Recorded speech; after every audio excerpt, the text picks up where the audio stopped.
કોણ મૃત્યુને પ્રશ્ન પૂછવાની હિંમત કરી શકે? એવો કોઈ છે કે જે મૃત્યુને પણ પ્રશ્ન પૂછે?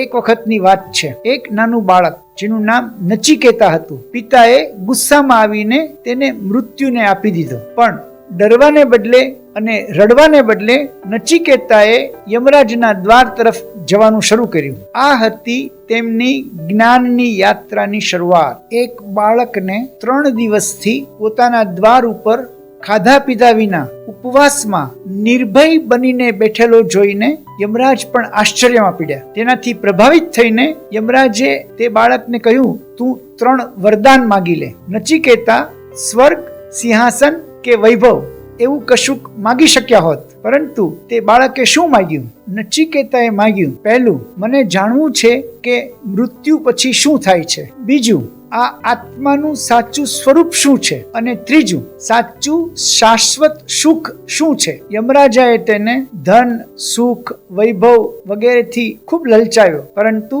નચિકેતા અડગ રહ્યો. તેને ક્ષણિક ભેટોમાં રસ નહોતો. તેને જોઈતું હતું પરમેનન્ટ, શાશ્વત સુખ. હંમેશા બધાને બ્રહ્મ વિદ્યાની લાયકાત નથી હોતી, પરંતુ કેટલાકનો જન્મ જ એના માટે થયો હોય છે. આખરે યમરાજે શાશ્વત રહસ્ય જાહેર કર્યું. આપણે આ શરીર નથી, આપણે અજન્મા, અમર અને અવિનાશી આત્મા છીએ. તો મિત્રો, નચિકેતા જેવા બનો. પ્રશ્ન કરો નિર્ભયપણે, શોધો કે જે શાશ્વત છે તેને, અને સ્વીકારો આત્મજ્ઞાન. આવા વધુ વૈદિક જ્ઞાન અને વાર્તાઓ માટે જોડાયેલા રહો ઉપદેશામૃત સાથે. Thank you. હરે કૃષ્ણ.